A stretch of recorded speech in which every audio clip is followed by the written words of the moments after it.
Assalamualaikum warahmatullahi wabarakatuh.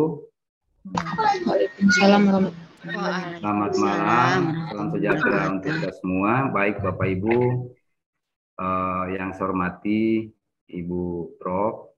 Dianti selaku pengampu mata kuliah manajemen sumber daya manusia.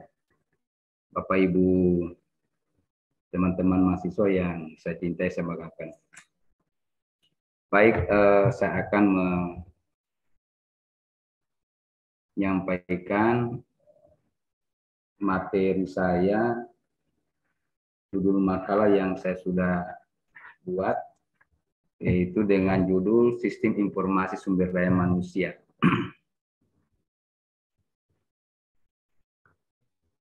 Berikut latar belakang. Yang pertama, Sistem Informasi Sumber Daya Manusia atau sering disebut Human Resource Information System, disingkat HRIS. Dibutuhkan dalam bidang pengelolaan data untuk sumber daya manusia, baik dalam organisasi pemerintah maupun dalam perusahaan. Dalam organisasi pemerintah maupun perusahaan yang memiliki jumlah sumber daya manusia yang banyak, harus mempunyai sistem informasi untuk mengelola semua data-data tersebut, agar data yang dihasilkan dapat terdokumentasi dengan jelas dan terinformasi yang dihasilkan tentang data pegawai tersebut juga akurat. Yang berikut lagi, setiap output subsistem dalam sistem informasi sumber daya manusia memberikan aspek tertentu dari manajemen sumber daya manusia seperti perencanaan, perekrutan tenaga kerja baru, pengaturan target kerja, kompensasi untuk pekerja, peningkatan kesejahteraan pekerja, dan mempersiapkan laporan-laporan mengenai sumber daya manusia yang diminta oleh lingkungan, terutama lembaga pemerintah. Yang berikut perumusan masalah. Dalam makalah ini ada 4 masalah yang saya ambil. Yang pertama adalah apa yang dimaksud dengan sistem informasi sumber daya manusia. Yang kedua, apa fungsi dari sumber daya manusia.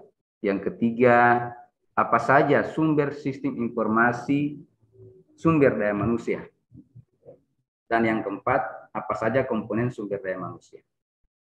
Tujuan juga ada 4. Yang pertama, untuk mengetahui pengertian sistem informasi sumber daya manusia, mengetahui fungsi dari sumber daya manusia. Yang ketiga, mengetahui sumber sistem informasi sumber daya manusia.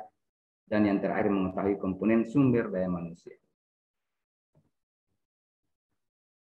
Yang keempat, pembahasan. Pertama adalah pengertian dari fungsi sistem informasi sumber daya manusia. Menurut Snell dan Hollander pada tahun 2010, sistem informasi sumber daya manusia adalah sistem komputerisasi yang menyediakan data terbaru dan akurat untuk tujuan pengendalian dan pengambilan keputusan. Yang kedua, menurut Gulati pada tahun 2012, sistem informasi sumber manusia adalah merupakan perangkat lunak yang memiliki database dan memungkinkan untuk melakukan penginputan, penyimpanan, dan memanipulasi data karyawan yang berada di perusahaan. Sehingga dapat disimpulkan bahwa sistem informasi sumber daya manusia merupakan suatu sistem manajemen sumber daya manusia yang terkomputerisasi yang menyediakan data untuk digunakan memperoleh data, menyimpan, mengumpulkan, dan menginformasikan data dengan tujuan untuk pengendalian dan pengambilan keputusan. Yang kedua adalah fungsi sistem sumber daya manusia. Pada fungsi sistem sumber daya manusia, informasi sumber daya manusia ini menurut Charrington pada tahun 1995, ini ada 5 fungsi sumber sistem informasi sumber daya manusia. Yang pertama adalah performance evaluation. Artinya bab di sini penilaian tentang kinerja karyawan itu sendiri. Penilaian kinerja sumber daya manusia merupakan tanggung jawab Departemen Sumber Daya Manusia dan para manajer. Departemen itu Bapak Ibu adalah selaku bagian dalam suatu perusahaan atau organisasi yang memiliki tugas yang lebih spesifik. Itu yang dimaksud dengan departemen dalam perusahaan. Kemudian yang kedua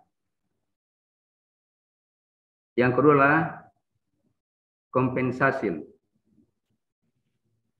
Dalam kompensasi ini dibutuhkan suatu koordinasi yang baik antara Departemen Sumber Daya Manusia dan para manajer. Para manajer bertanggung jawab dalam hal penggajian, baik itu kenaikan gaji para karyawan itu sendiri. Dan yang ketiga adalah training and development. Artinya Departemen Sumber Daya Manusia bertanggung jawab untuk membantu para manajer menjadi pelatih dan penasehat yang baik bagi bawahannya. Itu yang dimaksud dengan training and development. Yang keempat adalah employee relation.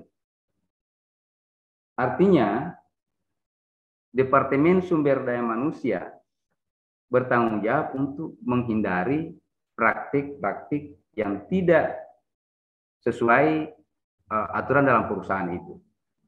Misalnya dengan mogok kerja, itu yang dimaksud dengan employee relation. Dan yang kelima adalah safety and health.